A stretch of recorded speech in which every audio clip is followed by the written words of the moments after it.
Tapi sesungguhnya ini adalah latihan bagi kita agar kita semua ini mampu menjadi hamba Allah yang sabar. Nanti kalau sabar ini sudah menjadi karakter bagi kita dengan berbagai keadaannya, barulah kita menjadi orang yang tabah. Dan kalau orang itu sangat tabah, itu maka disebut sebagai ulul azmi.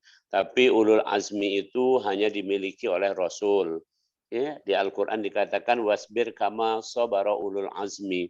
Maka hendaklah kamu bersabar seperti sabarnya ulul azmi. Jadi saya ulangi, hendaklah kita ini belajar melakukan hal yang baik, silaturahim, apapun yang baik-baik itu, hendaklah kita bersabar. Karena itu secara sekilas tidak mengenakkan di perasaan kita.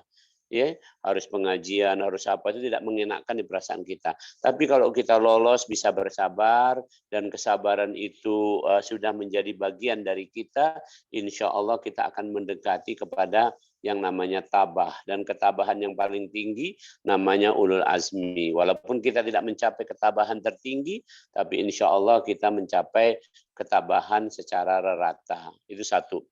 Yang kedua, ikhwas sekalian rahimakumullah, bahwasanya Rasulullah Muhammad SAW sudah mengingatkan kepada kita semua.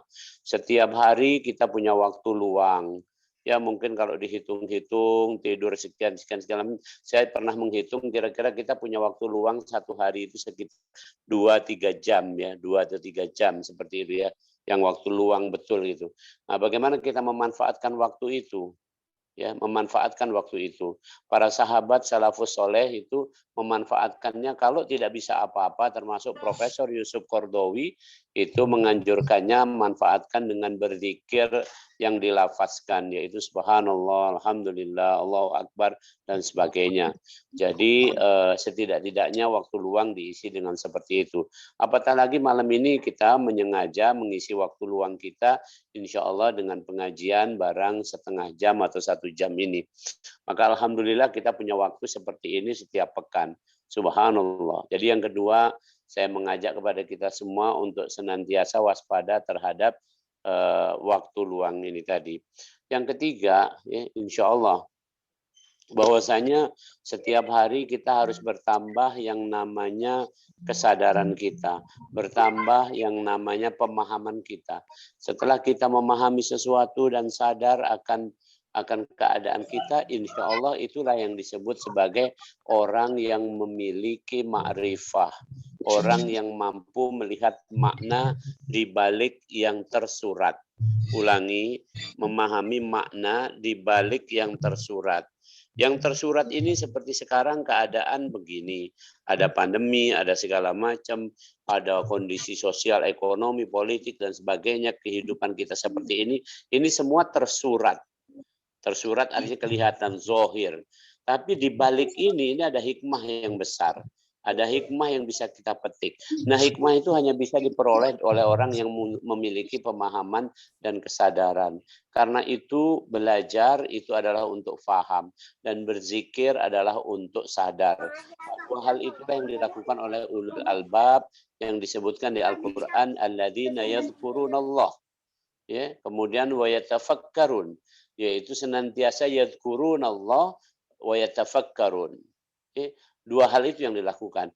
Dia berzikir kepada Allah dan dia memikirkan tentang semesta alam ini. Bagaimana kita memikirkan tentang keluarga kita, tentang pekerjaan, bisnis kita, itu adalah namanya yatafakkarun.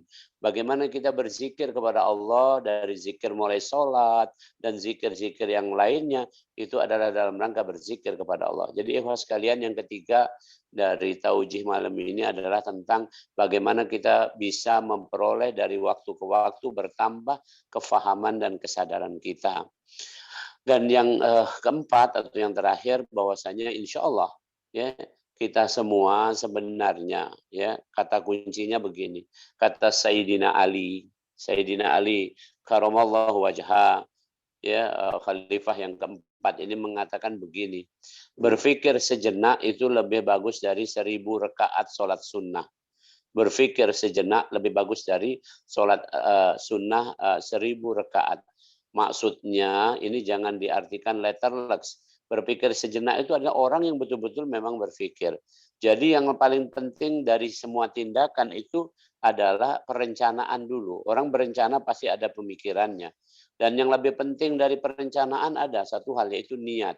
Maka Rasul mengatakan innamal a'malu binniyah wa innamal likulli imri'in ma nawa. Segala sesuatu tergantung niatnya dan kamu akan dibalasi berdasarkan niat itu. Jadi tugas besar kita ya bukan sekedar melakukan. Melakukan itu mungkin ya ada yang bisa spontan, ada yang mungkin memang disengaja dan sebagainya. Melakukan itu nggak terlalu rumit. Tapi yang lebih rumit lagi adalah merencanakan, berpikir merencanakan. Besok mau apa? Untuk anak-anak kita akan seperti apa? Untuk masa depan anak-anak kita seperti apa? Kita rencanakan semua. Itu berat itu. Dan yang lebih berat lagi adalah berniat. Kenapa? Karena dari niat inilah akan ada. Apakah niatnya tulus karena Allah? Apakah tidak tercampur dengan ria, ujub, dan sebagainya? Syirik, na'udzubillah, dan sebagainya. Pendek kata, 3 tingkatan seperti inilah yang kita hendak terus jaga. Jadi kita harusnya mampu insya Allah diri kita ini dari taujih yang keempat ini tadi, bahwasanya mari sama-sama kita ya memperbarui 3 hal tadi, memperbaharui amal, ya memperbaharui perencanaan kita dan memperbaharui niat kita. Yang paling berat ternyata memperbaharui niat, ya. Karena orang yang punya niatan yang baik, insya Allah dia tidak akan pernah putus asa. Orang yang punya niatan baik, insya Allah dia tidak akan pernah menyerah. Orang yang punya niatan baik, insya Allah dia yakin bahwa niatannya pasti akan kesampaian.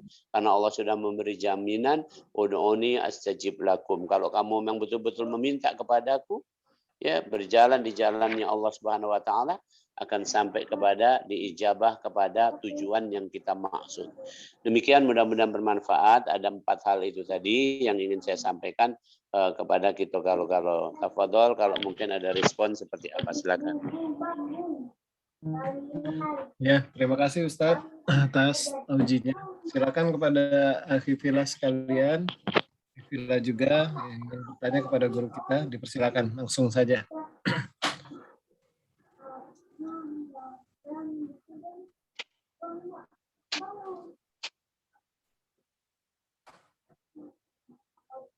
Yang mikrofonnya udah nyala nih, Ahi Julianto, silakan Ahi kalau ada yang ingin bertanya dengan guru kita.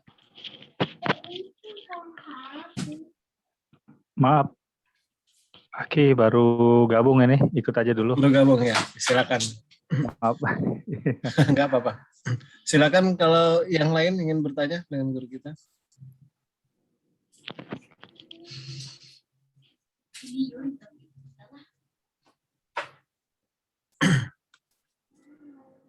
Di luar topik boleh ya, Pak? Boleh, Ustadz. Abu Baidin, silakan. Assalamualaikum warahmatullahi wabarakatuh. Waalaikumsalam warahmatullahi wabarakatuh. Ustadz, mungkin bisa ini Ustadz, ini mengenai COVID Ustadz ya. Mungkin bisa mau dijelasin yang varian terbaru yang kayaknya mikro itu Ustadz. Omikron. Kami nggak sempat udah jarang lagi baca-baca berita, tapi sempat ada mikro itu. Bagaimana Ustadz yang sesungguhnya itu seperti apa Ustadz? Oke, jadi tolong nanti antum ambil itu di Facebook Ana sudah tulis di fanpage-nya Prof Yuwono. Ana terangkan pakai gambar dan itu Ana terangkan dengan cara yang sangat mudah ya, insya Allah bisa dipahami. Jadi Omikron ini adalah varian termasuk varian yang asalnya dari Afrika.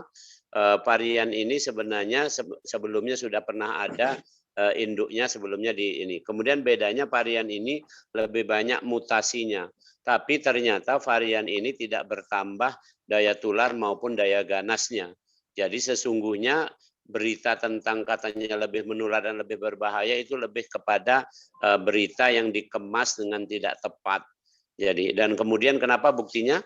Bahwasanya Omikron ini lebih banyak menyerang orang-orang dengan defisiensi atau imunitas yang rendah seperti orang-orang HIV. Sampai hari ini tadi 23 negara sudah menyatakan ada varian Omikron ini dan terbanyak di Afrika Selatan 77 orang.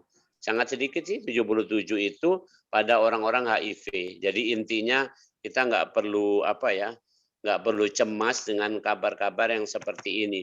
Kemudian ada juga kabar yang mengatakan Omikron varian ini betul-betul bisa melumpuhkan vaksin. Jadi vaksin menjadi tidak berguna, itu juga tidak tepat. Bahwasanya Omikron ini masih tercover dengan vaksin yang ada, vaksin apapun.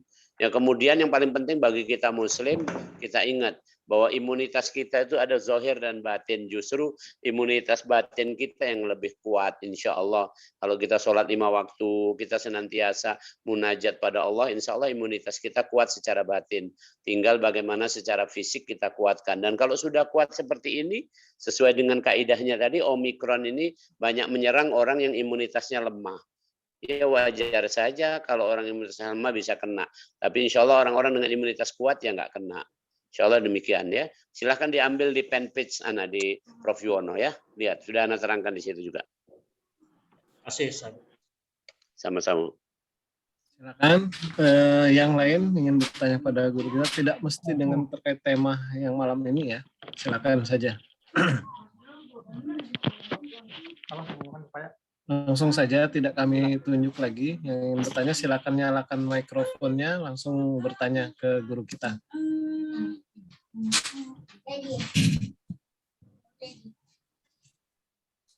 Waalaikumsalam, Pak Ustadz, izin nanya. Waalaikumsalam warahmatullahi wabarakatuh. Ya, kita sebagai Muslim kan tentunya saling mengingatkan dalam kebaikan ya Pak. Kadang kalau misalkan kita namanya berteman, apalagi bersahabat itu sudah tahu satu sama lain jeleknya, baiknya. Jadi misalkan nih saya punya dosa di masa lalu, sudah ada perubahan sekarang ini udah tobat lah istilahnya ya. Jadi mengajak teman dekat saya itu Pak Ustadz. Tapi tanggapannya tuh negatif. Jadi gini, kamu aja kayaknya lebih banyakkan dosa kamu daripada dosa aku. Gitu. Nah, ngomongnya tuh gitu. Terus aku harus gimana tuh Ustadz ya nyikapinya. Kadang kalau misalkan aku ngomongnya baik-baik gitu ya, diketawain Ustadz, diajakin. Jadi sekarang itu dijauhin malah. Jadi harusnya gimana ini Ustadz ya? Udah bener apa? Salah apa mungkin cara penyampaian saya yang salah? Terus baiknya bagaimana gitu cara menyampaikannya supaya nggak dapat musuh gitu loh. Makasih. Oke. Itu aja pertanyaannya. Baik, jadi begini. Tadi sudah saya sampaikan di taujih yang keempat, di pesan yang keempat tadi, bahwa yang paling berat itu adalah niat. Jadi tolong bagaimana supaya kita mengajak orang atau berbicara dengan orang ini, hati kita lega walaupun ditolak sekalipun.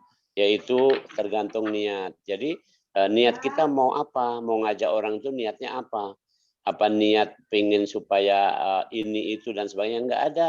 Mestinya satu niat saja, mudah-mudahan kita, saya, dan dia misalnya itu sama-sama mendapat hidayah dari Allah Subhanahu wa Ta'ala. Jadi yang pertama luruskan niat, itu satu kiatnya. Yang kedua, tadi saya sudah menyampaikan rencana. Buat rencana yang bagus. Kan ini apalagi sahabat udah kenal. Buat rencana. Apa rencana yang saya maksud? Contoh, kalau mengajak orang itu, ajak kepada yang menyenangkan. Ini bukan omongan saya, tapi omongan Al-Quran. Ya ayuhan nabiyyu, inna arsalnaka basyira. Basyira. Jadi wahai Nabi, engkau diutus untuk memberi kabar gembira.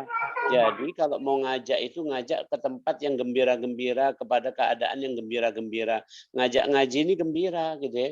Ya, ngajak ngaji ini gembira, tapi tinggal nanti bagaimana mengajak gembira ini harus dilatih terus dengan bahasa yang tidak menggurui, dengan bahasa yang tidak memaksa, dengan bahasa yang meyakinkan ya.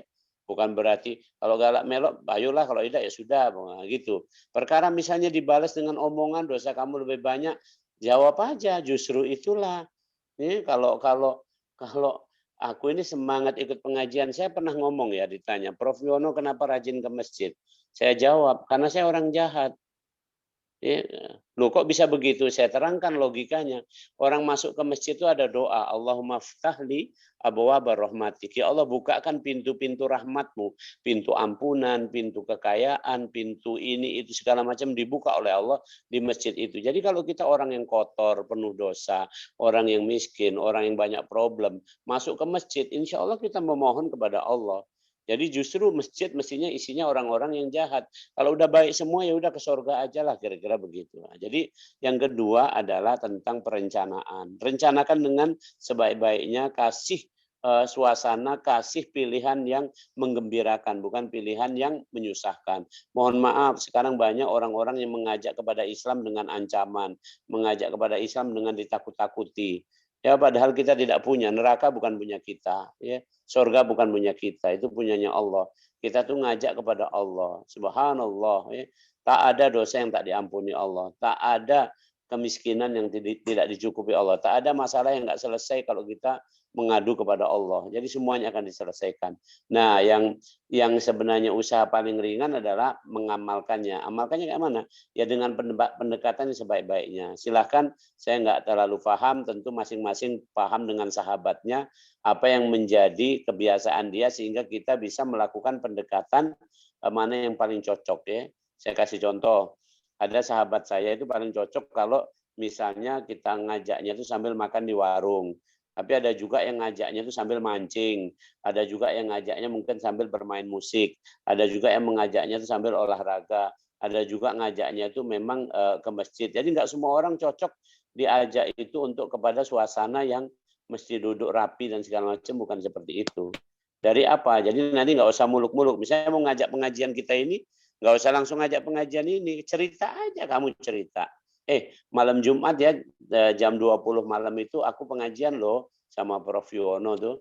Banyak yang hadir, begini suasananya enak. Cuma ngomong itu aja, nggak perlu ngajak dia. Tapi lama-lama dia nanya kan itu. Pasti nanya gitu. Jadi sabar aja lah. Demikian. Ya, masih nambah lagi ini Pak Ustadz.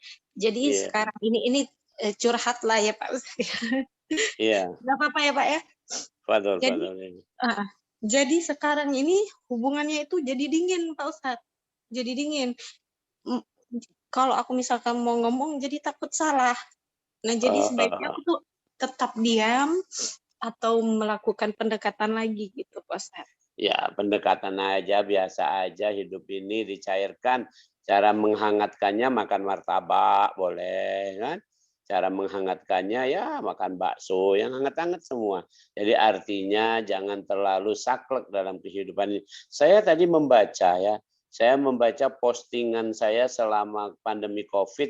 Ternyata saya memposting tentang COVID ini lebih dulu dari siapapun itu. Maksudnya dari orang baru memposting masalah COVID ini sekitar bulan Maret. Saya memposting sejak Januari 2020 dan itu sampai hari ini saya masih memposting masalah itu. Jadi artinya apa? Saya lihat runutannya, sabar aja. Saya nggak langsung memposting masalah COVID ini langsung yang masalah begitu berat. Paling-paling awal susah mengatakan cerita apa itu COVID. Besoknya saya memposting lagi apa. Nah gitu aja. Jadi nggak usah target muluk-muluk. Insya Allah tinggal didoakan aja terus untuk itu ya. Artinya kita jangan pernah berharap gini, kata para ulama deh, termasuk almarhum Kiai Haji Maimun Zubair ya, waliullah itu yang dari pesantren Rembang, itu mengatakan begini, kalau kamu jadi guru jangan berpikir murid kamu akan jadi cerdas. Cerdas nggak cerdas itu sudah dikasih karunia Allah. Tapi yang kamu pikirkan bagaimana kamu mengajar sebaik-baiknya. Nah itu. Jadi sama tadi, misalnya kita punya teman, pengen, nggak usah dipikirin bahwa teman tuh mengaji, teman tuh jadi lebih baik, nggak usah dipikirin, itu udah ada dari Allah. Tapi yang kamu pikirin adalah bagaimana saya bisa mengajak teman saya ke arah kebaikan. Diri dan teman saya bisa diajak ke arah kebaikan. Jadi begitu. Kalau kayak gitu tuh namanya bahasa Inggrisnya nothing tulus. Nggak ada beban di kita. Nggak ada di beban. Ditolak pun nggak apa-apa, di ini nggak apa-apa. Jangan dijauhi, jangan beku, jangan dingin dan sebagainya. Biasa aja gitu. Jangan pula pembicaraan ini aja ya. Enggak lah, ubahlah. Topiknya ubah, suasananya ubah. Subhanallah. Saya yakin kok akan mencair dalam banyak hal dengan asal dicoba ya. Kalau didiemin aja dengan cara-cara yang lama ya nggak akan mencair juga. Demikian. Terima kasih Ustaz. Sama-sama. Oke, silakan yang lain. Boleh di luar tema, silakan. Mungkin Ahi Ahmad Sosiawan dari Kenten, silakan kalau ingin bertanya. Tadi udah angkat tangan kayaknya. Assalamualaikum Ustadz. Waalaikumsalam warahmatullahi wabarakatuh. Aku nih keluar di kesehatan ini Ustadz nak tanya. Aku punya anak dari umur 6 tahun itu sering muntah. Kalau sakit pening muntah. Nah, akhir-akhir ini kalau dia muntah keluar darah Ustadz. Kalau sudah sehari semalam dia muntah mulai keluar darah. Umur berapa tuh? Sekarang udah umur 21 Ustadz. Lanang? Iya. Oke, yang ditanyakan apa dia? Itu apa penyakitnya kira-kira Ustadz? Oke, jadi nanti yang pertama yang harus dilakukan tentu evaluasi ya. Paling bagus kita semua ini, kita ini Muslim, dianjurkan menjaga kesehatan. Jadi saya menganjurkan kepada kita semua sekali waktu kita check up, sekali waktu check up. Check up itu mengecek semua keadaan tubuh. Kalau udah dicek ternyata normal-normal saja, berarti nggak ada penyakit di kita. Kalaupun muncul yang seperti itu, berarti itu hanya gejala, tapi bukan penyakit. Itu prinsip pertama. Yang kedua, kalau melihat itu kemungkinan itu posisinya adalah di saluran cerna. Dalam hal ini adalah bisa di lambung, bisa juga di atas lambung atau di tenggorokan. Tapi jarang biasanya kalau di tenggorokan muntah berdarah. Muntah yang ada darahnya itu biasanya dari lambung. Dari lambung itu kemungkinan ada terjadi radang di lambung. Bahasa orang awam emah, tapi emahnya mungkin udah agak lebih kambuh untuk itu. Tapi untuk memastikan intinya sebaiknya tetap periksa ke dokter, baru kemudian nanti berobat atau minum obat atau minum yang dianjurkan dari suplemen ya, atau apapun vitamin dan sebagainya. Tapi anjuran anak yang pertama adalah satu tadi check up, kemudian yang kedua pikiran itu tetap tenang karena kondisinya kan kalau muntah aja kemudian ada kayak gitu, kalau enggak. Yang ketiga adalah ya baru kemungkinan dipakai kebiasaan yang bagus. Misalnya makanan-makanannya adalah yang menyokong untuk perut supaya stabil, nggak muntah. Apa? Nggak mahal-mahal kok, ubi ya, kemudian jagung, pisang ya, itu seperti itu. Kemudian tempe, makanan-makanan seperti itu adalah makanan yang ramah di perut, ya. Artinya dibiasakan untuk seperti itu ya. Kemudian yang lain lagi baru kalau memang tanda kutip terpaksa betul baru obat-obatan. Bisa juga itu karena ada hal yang berkaitan sama saraf. Misalnya orang yang vertigo itu sering terjadi muntah-muntah. Tapi kalau muntahnya sampai ada berdarah biasanya itu memang ada sesuatu di lambung atau kelainan di lambung. Seperti itu. Waktu kecilnya, waktu umur 6 tahun, kami pernah dirawat di rumah sakit Bari, dokter tidak apa-apa dia ngomong. Ya, memang betul. Ketika masih kecil, umur antara berapa ya? Umur antara di bawah 18 tahun itu semua pertumbuhannya berbeda dengan umur di atas 18 tahun. Ya, kalau saya boleh sampaikan, anak-anak itu paling rentan, paling rawan pada usia antara 0 sampai 3 tahun. 0 sampai 3 tahun. Biasanya kalau misalnya ada kelainan waktu lahir itu baru sekitar tahun pertama atau tahun kedua baru mungkin dioperasi. Jadi umur 0 sampai 3 tahun itu adalah paling rawan untuk terjadi kemungkinan kelainan-kelainan. Nah, kemudian selanjutnya umur sekitar 4 sampai 6 tahun. Kemudian lanjutnya lagi umur-umur sekolah ya. Umur 6 7 tahun sampai 12 tahun dan kemudian ada sudah cukup kuat akselerasi pada umur 13-18 tahun. Nah, setelah pola itu sebenarnya dia udah menjadi orang dewasa yang mestinya artinya mestinya badannya, struktur tubuhnya, organ-organ tubuhnya itu sudah dalam keadaan yang baik ya, seperti itu. Insya Allah seperti itu. Nah, kalau sekarang seperti ini, asal ini keadaannya tidak setiap hari seperti itu sih sebenarnya nggak jadi masalah. Tapi tetap saran saya cobalah kontrol untuk diperiksa semua tubuhnya, namanya check up. Jadi diperiksa mulai dari kepala sampai ujung kaki, ya, insya Allah demikian. Iya, dia itu semenjak mondok di Ariat 6 bulan sekali pasti kambuh gitu, Ustaz. Iya, karena bebannya juga kan cukup berat. Bukan hanya mondok ya, semua pekerjaan, semua proyek, semua sekolah itu semuanya pasti menimbulkan tekanan di mental kita. Dan kadang bukan masalah kalah menang, jadi tinggal tergantung bagaimana kita menyikapinya. Mungkin harus lebih banyak rileks.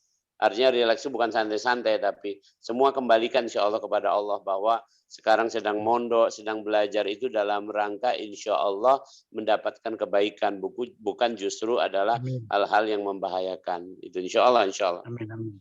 Amin. Ya, makasih Ustadz. Assalamualaikum. Sama-sama. Silakan, kita masih ada waktu Ustadz. Fadol, boleh. Ya, silakan yang lain. Mumpung masih ini. Alhamdulillah kajian malam ini kita Ustadznya punya waktu yang sangat panjang. Mari kita manfaatkan ini.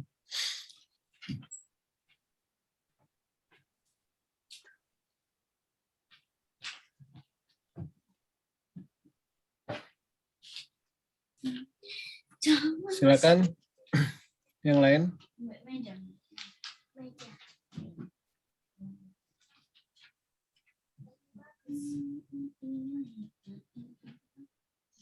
Baik, kalau mungkin belum ada, insya Allah nanti tolong lebih banyak disebarkan lagi.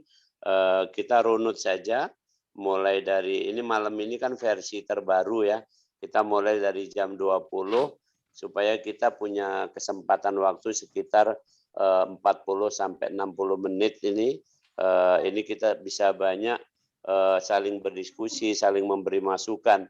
Tapi intinya tak lebih tak kurang kita ngumpul-ngumpul macam ini adalah dalam rangka memperbaharui iman, dalam rangka memperbarui ilmu kita, supaya kita semua insya Allah lebih giat dalam beramal, lebih giat dalam menunaikan amanah-amanah yang ada ini insya Allah. Sekaligus jangan lupakan bahwa kita ini harus tetap punya prinsip untuk tidak stres atau tidak ketakutan terus-menerus. Kita bersama teman-teman malam ini katakanlah 20 orang ini kan udah sangat enak gitu ya. Saling ngomong, saling cerita begini ini aja udah menggembirakan. Lebih dari mendapatkan sesuatu yang sifatnya materi. Jadi ikhwas sekalian rahimakumullah, insya Allah kita lanjutkan mungkin malam Jumat depan dengan waktu yang seperti ini. Mohon diingatkan saja mungkin supaya Anda juga senantiasa ingat tentang pertemuan ini. Demikian, mudah-mudahan bermanfaat. Saya kembalikan pada pembawa acara, Adi. Silakan. Assalamualaikum warahmatullahi wabarakatuh. Waalaikumsalam warahmatullahi wabarakatuh. Baiklah, terima kasih Ustadz. Jazakallah khair. Demikian pengajian kita pada malam hari ini. Seperti pesan guru kita tadi, ayo dari grup yang kecil ini mari kita besarkan kajiannya sehingga masih supaya banyak lagi, lebih besar lagi pengajian kita. Silakan link itu disebarkan ke grup WA teman-teman sekalian, aktivitas sekalian, sehingga makin banyak yang bergabung dengan kita secara tidak langsung kita sudah menyeru kepada kebaikan. Baik. Untuk menutup kajian kita pada malam hari ini, marilah kita sama-sama melapaskan lapas hamdalah. Alhamdulillahirrabbilalamin. Istighfar 3 kali. Astagfirullahaladzim. Astagfirullahaladzim. Astagfirullahaladzim. Dan kita akhiri dengan doa penutup majelis. Subhanakallahumma wa bihamdika asyhadu an la ilaha illa anta astaghfiruka wa atubu ilaik. Demikian, mohon maaf terdapat kesalahan, pada Allah mohon ampun. Akhir kata, bila ibisabil haq, pasdabikul khairat. Wassalamualaikum warahmatullahi wabarakatuh. Waalaikumsalam warahmatullahi wabarakatuh. Izin ya, Terima kasih, Terima kasih Ustaz.